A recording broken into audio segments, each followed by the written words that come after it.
चढ़ाए के तेम बचत है। चलो जितनी भीड़ चढ़ाए में है उतनी भीड़ का विदाई में बचत है। विदाई में लड़का अकेला खड़ा होगा और लड़की अकेली, फिर वहां कोई खड़ा नहीं होगा। अब यही बात अपने दिमाग में बैठा लो कि जब इते की विदाई में कोई संगे खड़ो नहीं हो रहा हो और जोन दिन इते से विदाई हुई है वो दिन को खड़ो हुई है, अकेले ही रहो कि नहीं रहो। जिस दिन यहां से विदाई होगी तो तुम्हारे साथ कोई खड़ा नहीं होगा, कोई खड़ा नहीं होगा, तुम अकेले। और उस वक्त तुम्हारे सत्कर्म ही तुम्हारे साथ खड़े होंगे और कुछ खड़ा होने वाला नहीं है। ना परिवार, ना नातेदार, ना रिश्तेदार, कुछ खड़े नहीं होंगे तुम्हारे साथ। अंत में कौन काम आएगा? भजन और भगवान। द्रौपदी का चीर खिंच रहा था।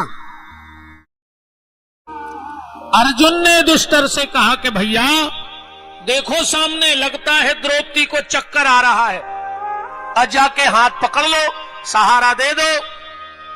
ये दुष्टन ने बड़ा प्यारा जवाब दिया, ध्यान से सुनना। ये दुष्टन ने कहा अर्जुन अगर ये बुखार का चक्कर होता तो मैं जाके हाथ पकड़ लेता।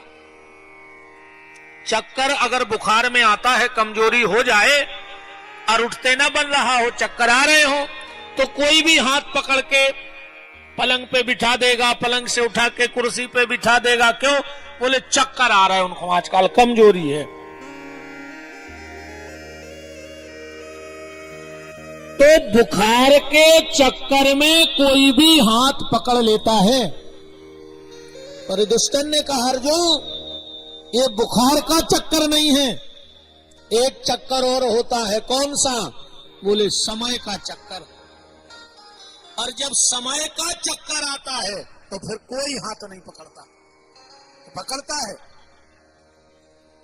फिर कोई हाथ नहीं पकड़ता। हम लोग कहते ना फलाने के संग 20 आदमी परमानेंट है, उनके संग 200 आदमी परमानेंट है, उनकी 5000 पर कोई के संग कोई नहीं आते। जब भी बिल्कुल दिमाग में बैठा लो तो कोई के संग कोई नहीं है। तो फिर जब भीड़ काय की है? बोले जब भीड़ अपने समय की है। अब समय अच्छो चल रहा है सो हजारों की भीड़ लगी है, और जो अंदर समय खराब आउट है सो अपने ही बगल में होने कर जाते। ये जो भीड़ चल रही है ये तुम्हारी भीड़ नहीं है, ये समय की भीड़ है। उदाहरण के तौर पे अब एक सबसे अच्छा समय द्वारका पटेल को चल रहा हो। बताओ अच्छा समय खराब चल रहा होते तो कथा हो रही होती? खुद बताओ। मैंने भगवान के घर से समय अच्छो है जब तो कथा हो रही, और जब समय खराब आओ तो कथा नहीं हो, व्यथा होते फिर वो घर में। तो एक बात और आज हमारी दिमाग में बैठा ले, जिंदगी भर के लाने संजीवनी बूटी कहाई। जब जीवन में तुम्हारे ऊपर समय को चक्कर आवे तो तुम्हारा समय खराब आवे तो फिर एक काम करियो, घबराइयो ने वो समय। जब कभी समय खराब आवे तो सिर्फ एक काम करना, उसके साथ जुड़ जाना जिसका समय अच्छा चल रहा हो, तुम्हारा समय अपने आप अच्छा चलने लगेगा। उससे जुड़ना जिसका समय अच्छा हो, तुम्हारा समय अपने आप अच्छा हो जाएगा। कैसे? बुजुर्ग लोग बैठे हैं, अब तो प्रचार प्रसार के बड़े साधन चल गए। पहले यहां सिर्फ एक ही साधन था प्रचार प्रसार का,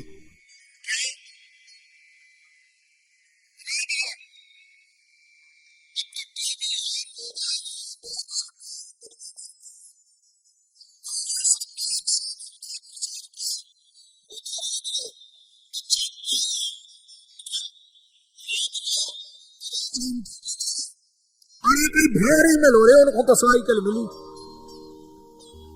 आज कल तक नहीं पूछे कि कौन गाड़ी आई।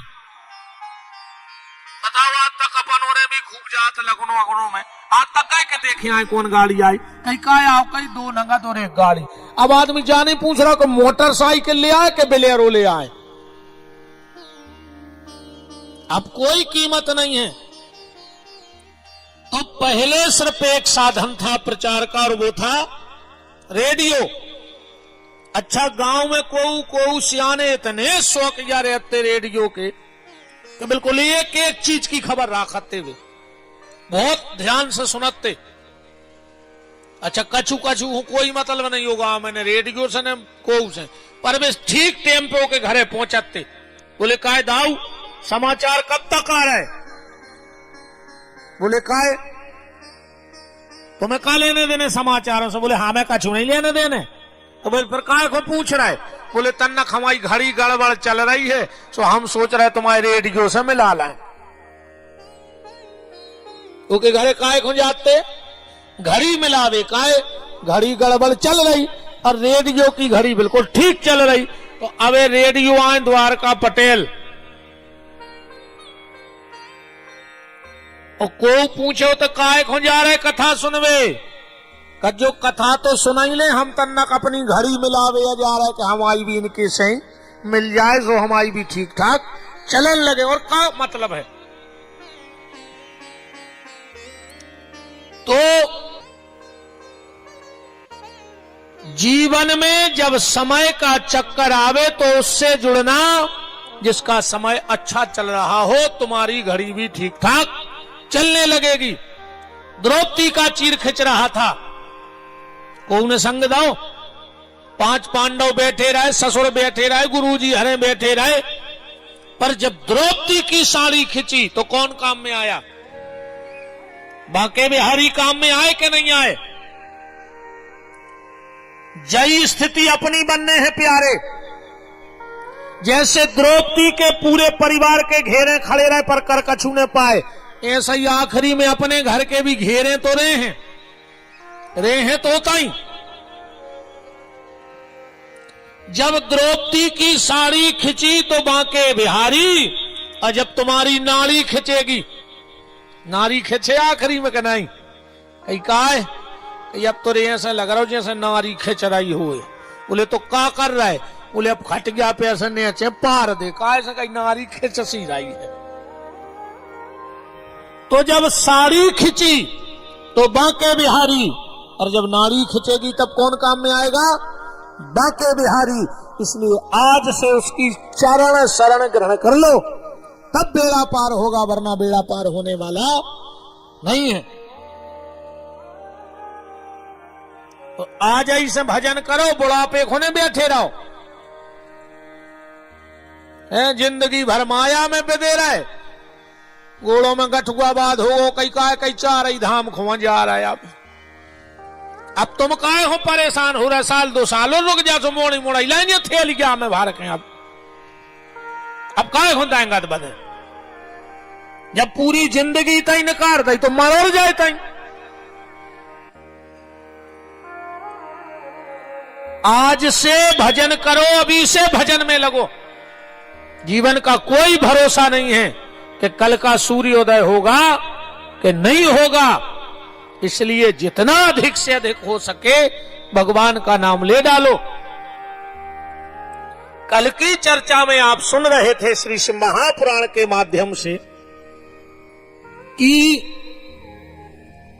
कैसे भगवान शिव के दाहिने हाथ से विष्णु का प्राकट्य हुआ, बाएं हाथ से ब्रह्मा का प्राकट्य हुआ, हृदय से भगवती को प्रकट किया। कैसे ब्रह्मा को श्राप मिला, ये कल आप सुन रहे थे। ब्रह्मा को 3 वरदान और बीच में मुर्दा क्यों उतारा जाता है, कल ये चर्चा आपने हमारे व्यास गद्दी के माध्यम से सुनी थी कि जब हम घर से निकलते हैं तो एक जगह मुर्दे को बीच में क्यों रख देते हैं। ये परंपरा कब की है, चर्चा आपने सुनी थी। अब परंपराएं तो अगर देखो जाओ, एक काम और आप लोग बताना, एक आदमी हाथ उठा के बताना कि हमें पता है। आखिरी में जब हम चिता में आग लगा देते हैं तो एक नया मटका लाते हैं और उसमें छेद करके कंधे पे रख के और 7 परिक्रमाएं लगाते हैं और उस मटके को फोड़ देते हैं। फोड़ते कि नहीं फोड़ते? ये परंपरा कब से चालू हुई? क्यों फोड़ा जाता है वो मटका 7 परिक्रमा करके?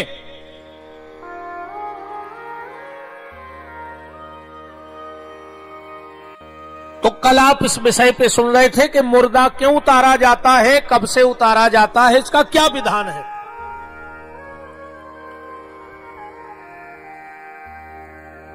श्री सूत जी महाराज शौनक ऋषियों से कह रहे हैं कि हे शौनक ऋषियों,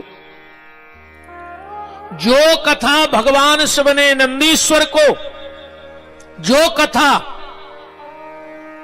नंदीश्वर ने कार्तिकेय जी को, कार्तिकेय जी ने सनकादिक ऋषियों को, सनकादिक ऋषियों ने सूत जी को और सूत जी ने शौनक को, और वही कथा हम आज फिर आगे बढ़ा रहे हैं।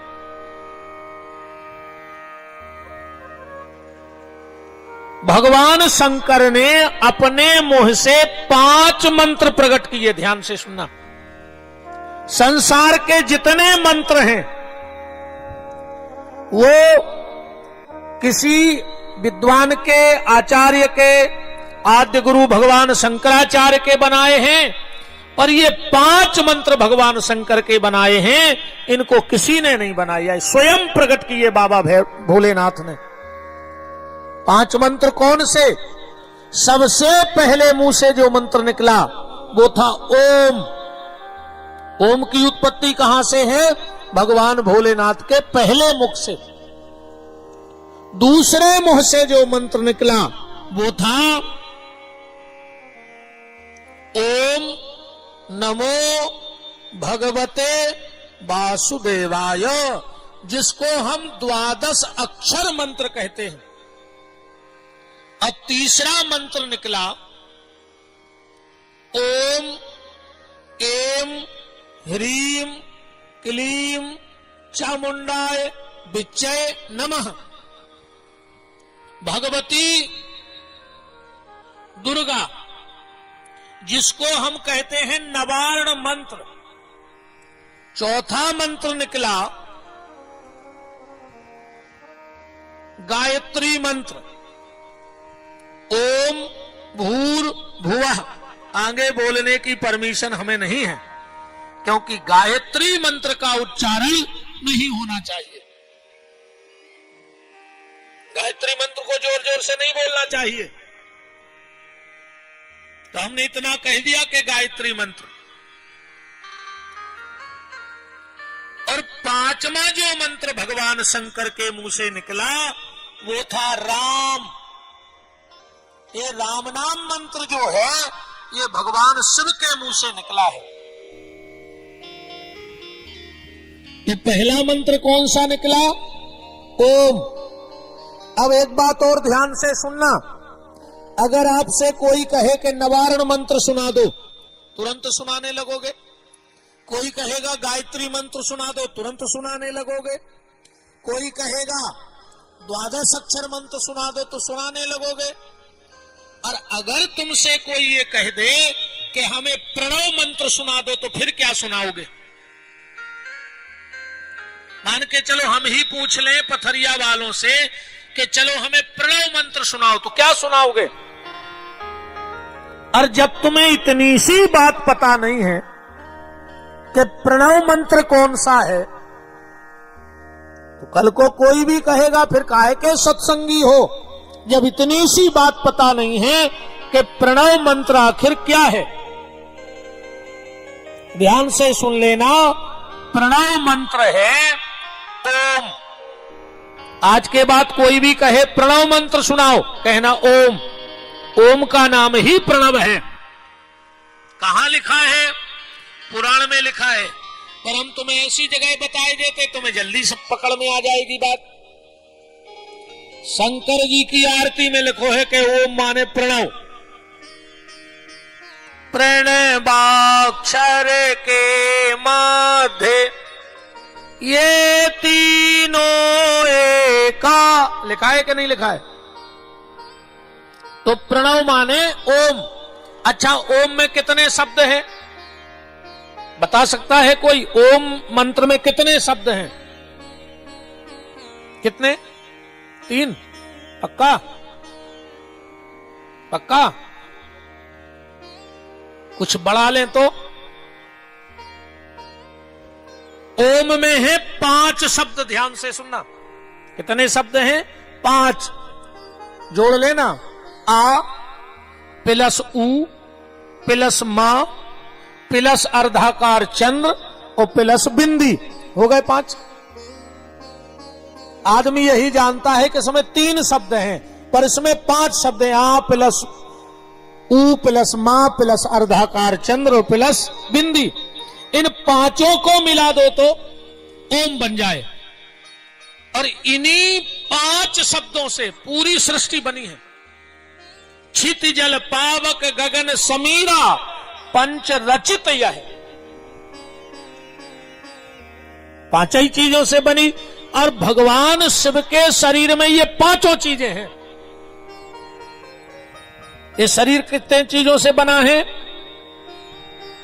पृथ्वी 1, जल 2, आकाश 3, अग्नि 4 और वायु 5। तो भगवान शिव के शरीर से ये 5 तत्व प्रकट हैं। 5 तत्व भगवान शंकर के शरीर में भी हैं। और जो कल की सृष्टि की उत्पत्ति थी, आ का मतलब है ब्रह्मा जो सृष्टि को प्रकट करते हैं। ऊ का प्लस है मतलब है विष्णु जो पालन करते हैं। और मां का प्लस है रुद्रदेव।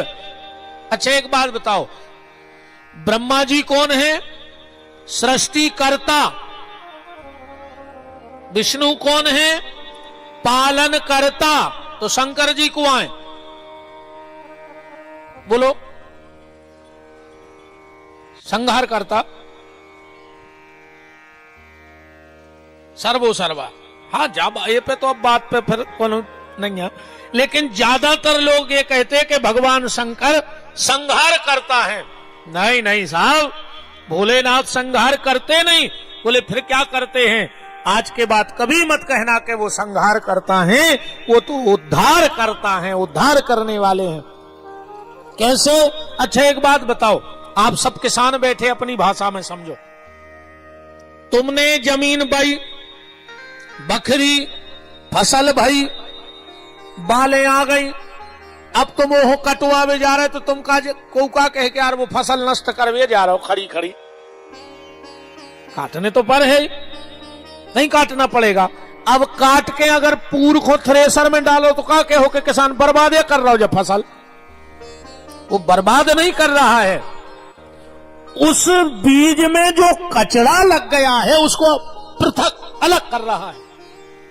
तो उसको संहार करता नहीं कह सकते किसान के लिए, कि कह सकते हैं? वो उस बीज के तत्व को अलग कर रहा है। तो भगवान शंकर क्या करते हैं? जब ये माया लिपट जाती है जीव से, तो इस माया को, माया रूपी कचड़े को अलग करके और बीज को शुद्ध करके परमात्मा में मिला देते हैं, आत्मा को। ये शिव का काम है, ये भोलेनाथ का काम है। तो भगवान शंकर के शरीर में ये 5 तत्व हैं कि नहीं है? पहले इसको देख लो। शिव महापुराण की कथा थोड़ी सी गहन है, ज्यादा हंसी मजाक चुटकला नहीं है, पर है सार। हाँ, है बिल्कुल सार सार कथा का। तो भगवान शंकर के शरीर में 5 तत्व अपन को ढूंढने हैं। पृथ्वी, जल, आकाश, अग्नि और वायु। तो पृथ्वी तत्व कहां है भगवान शंकर के शरीर में? भगवान से भस्मी लगाते कि नहीं लगाते? अब भस्मी काय से बनती है? पृथ्वी के ही तत्व से तो बनेगी। तो भस्मी जो लगी है वही भगवान शिव के शरीर में पृथ्वी तत्व है। अब जल तत्व कहां है, या तो ज्यादा समझावे की जरूरत है, गंगा जी बैठी तो जल तो है। अब आकाश तत्व कहां है? आकाश तत्व क्या है? बोले शब्द। आकाश तत्व है शब्द। तो भगवान शंकर के पास आकाश कहां है? बोले जो भगवान शंकर डमरू बजाते हैं और उसमें से जो नाद होता है वही शब्द तत्व है। महाराज जी विराजे हैं, आप हमारी बात को समझेंगे। 14 सूत्र भगवान शंकर की डमरू से निकले हैं। कितने सूत्र? 14। आयुड़क लिल्लिंग ए ओच हाय भरत। क्यों महाराज जी? पढ़ाओ पर नीति वृद्ध बकहड़ा चक्र में और नीति संग्रह में, लघु सिद्धांत कौमुदी में, लघु सिद्धांत कौमुदी में पढ़ाया गया। हाँ देखो सर हिलने लगा, विद्वानों की यही तो परख है। दादाजी बिल्कुल है ना दादाजी? लघु सिद्धांत कौमुदी में बिल्कुल शुरू में नत्वाम सरस्वतीम देवीम शुद्ध्याम गुण्याम करोम्यहम पाणिनीय प्रवेशायो लघु सिद्धांत कौमुदी। तो 14 सूत्र डमरू से निकले, तो जो डमरू हाथ में है वही आकाश तत्व है। अब भगवान शंकर की पास अग्नि तत्व क्या है? बोले तीसरा नेत्र ही अग्नि है। कि जब सेवती सर नयन उघारा तो चितबत काम भयऊ जरी चारा। अब भगवान शंकर के पास वायु तत्व कहां से है? तो मैंने कल आपको बताया था कि भगवान शिव के गले में सर्प है, और सर्प का भोजन क्या है? सर्प का भोजन क्या है? एक घटना याद आई। एक बार एक महात्मा जी अपने राम को मिले, बहुत पहले की बात है। वे बोले बेटा क्या करत हो? हमने कहा लगभग 18 साल पहले की बात। उस समय हमारी उम्र रही होगी 20-21 साल की। 18-19 साल पहले की बात है, शुरुआती दौर था। बाबागिरी तो बचपन ही से भरी थी। हाँ, इस क्षेत्र की ललक भगवान से जुड़ने की बचपन से ही थी। तो उन्होंने कहा क्या करते हो? हमने कहा वे प्रवचन सीख रहे हैं, कोऊ के भी कथा में चले जाते हैं, घंटा खाड़ बोल ले हमें अच्छा लगा।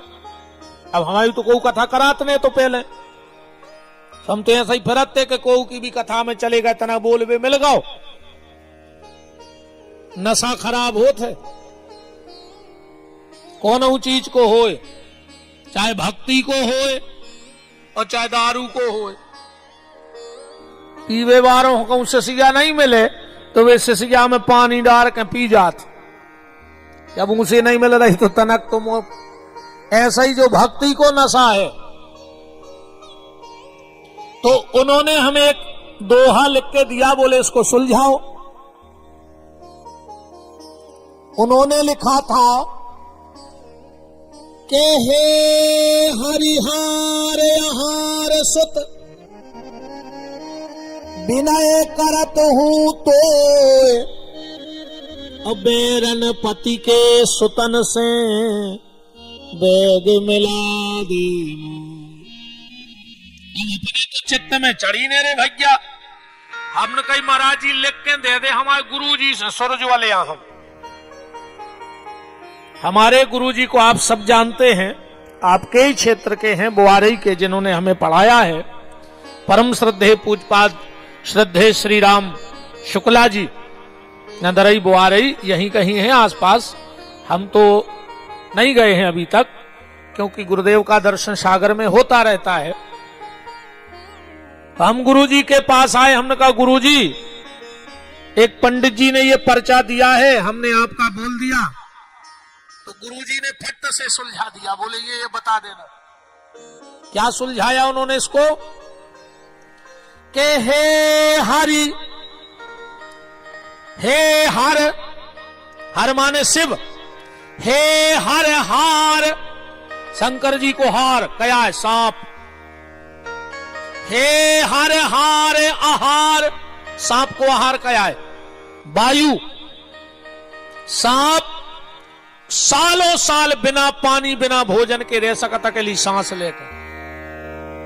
हे हर हार आहार माने वायु, सुत, अब वायु को पुत्र को है पवन पुत्र। हे हर हार आहार सुत, विनय करत हूं तो। हनुमान जी से विनती हो रही है कि बेरन पति के सुतन से, पति की बेरन को भाई कैकई, और कैकई के सुत को है बोले राम, उनसे हमें मिला दे। कि बेरन पति के सुतन से बेग मिला दे मोह। फिर हमारे गुरुदेव ने भी एक लिखा, बोले उन पंडित जी को जो दे दियो।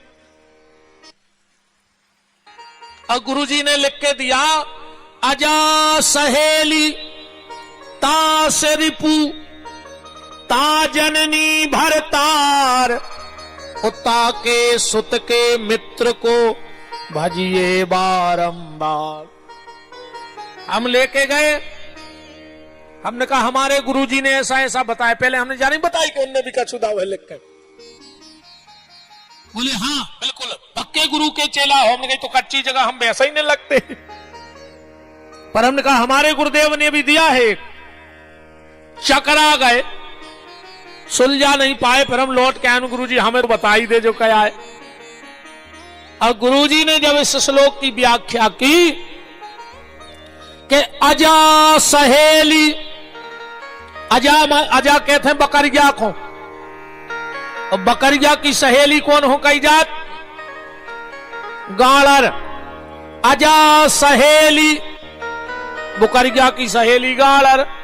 ये विद्वानों की बातें हैं, अपन हमें तो रटिया गई बात, खबर आ गई आज।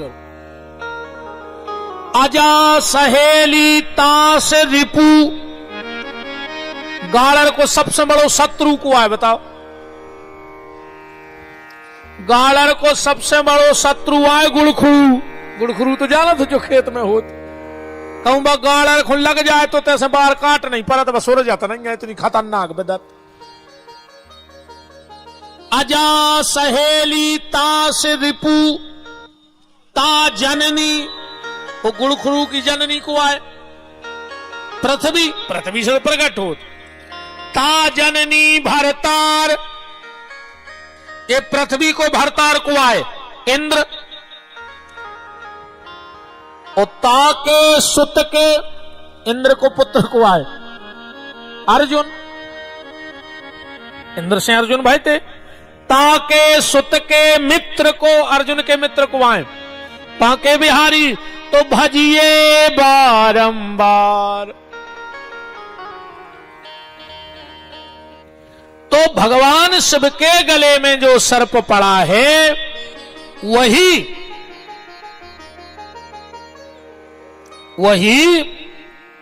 वायु का प्रतीक है। तो भगवान शिव के शरीर में जो 5 तत्व हैं, आ उ मा अर्धाकार चंद्र और बिंदी, इसी मंत्र का नाम है प्रणव। बोलो काशी विश्वनाथ की जय हो। दूसरा मंत्र कौन सा है? ओम नमो भगवते वासुदेवाय। अब देखो ये सो समझियो, फिर हम बता रहे तुम्हें ईमानदारी का आए वे तो तनापन ऊपर चल गए। एक हते गुरु जी, उनको चेला हतो ओम। गुरु जी भजन में बहुत आंगे, चेला भोजन में बहुत आंगे। गुरु जी को जब मौका मिले सो माला घुमा दे में, और जब मौका मिले सो वो खावे की जुगाड़ बना ले। गुरु जी कहे बेटा ओम, रे नहा ले।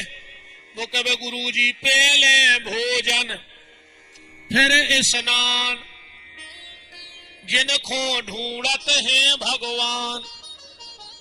पहले तो हमें रोटी खाने, गुरुजी ने सोची कबहू तो सुधार है, लगो रेंदे रसरी आवत जात है सल पे होत निशान, कबहू तो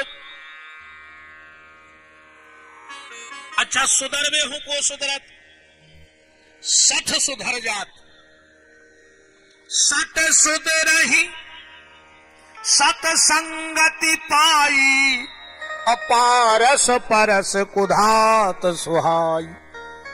पर गोस्वामी जी कह रहे सट तो सुधर सकत है, पर मूर्ख नहीं सुधर सकत। मूर्ख हृदय न चेत, जो गुरु मिले बिरंच सम। वो तो शंकर जी समझा देवे तो न समझबो। अब आदमी के समझाए से समझ जाओ। अब दुर्योधन को समझावे तो बांके भी हरी खुदाई गायते कि नहीं गायते। मन वो एक नंबर को मूर्ख होकर चित्ते ही नहीं चढ़ रही थी कि क्या कह रहा है। तो मूर्ख हृदय न चेत। तो गुरुजी ने सोची आज नहीं कल, कल नहीं परसों, का बरसों बात तो सुधर है। एक दिन गुरुजी को जाने तोरे भागवत को पहले को समय गुरुजी बोले बेटा ओम चलो पत्थर क्या चलना भागवत को। चेला बोले हम नहीं जा रहा हूं, तो को सफर रहा भंसरा से दिन भर पास रहो। गुरुजी बोले बिल्कुल चिंता न करो, अच्छी व्यवस्था है, जजमान अच्छी व्यवस्था करे, बिल्कुल प्रासी नहीं देने खूब खाओ। वो बोले हम चल रहे हैं, भजन पूजन न कर के लिखे हैं, लुआ चलने हो लुआ चले, ने लुआ चलने हो बिल्कुल रेम दे। गुरुजी बोले चलो। ओम ने धरी मूड पे भागवत, आगे आगे गुरुजी पीछे पीछे ओम चले जा रहे थे। चलत चलत एक तुअर ग्यासी मिली। गुरुजी ने सोची तन रेस्ट कर लाए, तनक रेस्ट कर लाए। सो गुरुजी बैठे और टोरिया पे एक पेड़े तरह निकारी माला भी तो लग गए। ओम नमो भगवते वासुदेवाय, ओम नमो भगवते वासुदेवाय। अब ये ओम ने सोची कि हम का करें पहाड़ में, कहूं दुकान तक नहीं है ना, हम बिस्कुट ही लेके खा लेते। अच्छा एक और विडंबना देखो रे, आदमी बिस्कुट ले जिसको पार्ले जी दे दे, कितने सम्मान से नाम लेते रहे वो बिस्कुट को कि जी, और पिताजी याद तक नहीं कही, बाप खुंजी नहीं लगा रहे, मनो बिस्कुट खुंजी लगे हैं। ओम ने देखो पहाड़ पे तो हते ऊंचाई पे कि नीचे गन्ना को खेत लगो है, गन्ना बायते। अब बच्ची जाइए ऐसी, कल हम मां साहब के गए थे, मुझे लग रहा हो तो एक बार आई टोरवा लाए। फिर खबर आ गई कि हमें तो शुगर है, फिर हम रह गए। ओम ने देखी कि गुरुजी जब तक माला खिसका रहे हैं, जब तक हम एक आध गड़ेरी तोल लाए। सो जो गाओ इन्हें जैसा ही बराई पकड़ी हो कई चट टोरी सो, खेत में सो रहा हो तो किसान सोने उठाओ लठ। अब गुरुजी बैठे टोरिया पे, गुरुजी को सब दिखा रहा हो। गुरुजी ने सोची भारी लठ घलने रे मोड़ा में, अब बोल पा नहीं रहा, माला कर रहे। अब माला में बोलो नहीं जाए, 108 की जब माला करो तो बीच में मुंह न बोलो चाहिए, जा तो आए कर माला, जहां खबर आ गई उते चालू, जहां मौका आ गया उते बंद। देखो नाउ है कर माला, जा तो दिखाए और कर माला कर माला। अब गुरुजी 108 की माला कर रहे, ओम नमो भगवते वासुदेवाय, ओम नमो भगवते वासुदेवाय, बोल पा नहीं रहे। अब अपन औरों कैसी माला तो आए नहीं, एक तो अपन करता ही नहीं है, और जितनी करत है सो पता है कैसी भुंसना ले लाई माला। ओम त्र्यंबकम जजामहे सुगंधिं, रोटी बन गई सुगंधिं, अरे उलाट करो कहीं हमें दुकान खोलने, त्र्यंबकम जजामहे सुगंधिं, अरे हमें हारे जाने तुम उलाट तो करो था ना। जे बैठ जाते है माला कर, एक नाती ये तरफ एक ये तरफ है। अब बहू माला कर रही, कही ओम नमः शिवाय, बहू ओम नमः शिवाय, अरे कहां मर गई, ओम नमः शिवाय, बिलज्जा दूध पी गई, लुघर गया धर दई घर में जो अंदना से आई, ओम नमः शिवाय। शंकर जी सोच रहे कहां भग जाए उठ के। अब गुरुजी मुंह बोल नहीं पा रहे। गुरुजी ने रहे हैं 100 पाए लगाओ कि माला भी नहीं टूटी और मोड़ा बच गओ। तुम देखियो अगर माला टूट जाए तो। गुरुजी उतई से चिल्ले आने ओम ओम ओम। उन्हें सोची हमें बुला रहा है। कह लो क्या है? कह लगे नमो। उतई नब जा के आऊं मियाल के। देखियो अगर माला टूट जाए तो। ओम नमो। सुबह सीधो खड़े रहे। गुरुजी बोले भगवते भगला थे।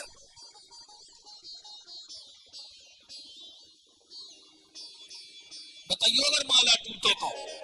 ओम कहा है? नमो। उतई मियाल का लेट जा। तो सीधो खड़ा हो बोले भगवते मुनिया भगो। कल के बास को लग थला बोदे के कहा हाई टूट गए। ये तो उपरिया की उपजे आए भैया। वास्तविकता ये है इस मंत्र में आए। गुरु कहता है ओम, तुम अपने आप को पहचानो तुम कौन हो। गुरु कहता है पहचानो तुम कौन हो, मैं कौन हूं, बस उसी की तलाश करनी है। रामकृष्ण परमहंस जी जिनकी कलकत्ता की काली से बात होती थी, एक दिन वो स्नान कर रहे थे और एक व्यक्ति पहुंच गया उनके पास। बोले आप रामकृष्ण परमहंस जी हैं? बोले हाँ। बोले हमने सुना है कि आपकी बात माता से रोज होती है।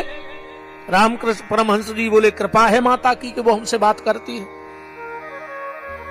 तो बोले एक काम करियो, अब जो अंदना आपकी बात होए तो माता को हमारे घरे भेज दियो। रामकृष्ण परमहंस जी बोले भेजने, पता लिखवाओ। बोले लिख ले जिला दमोह। बोले जो तो जिले को पता है तुम आओ बताओ। बोले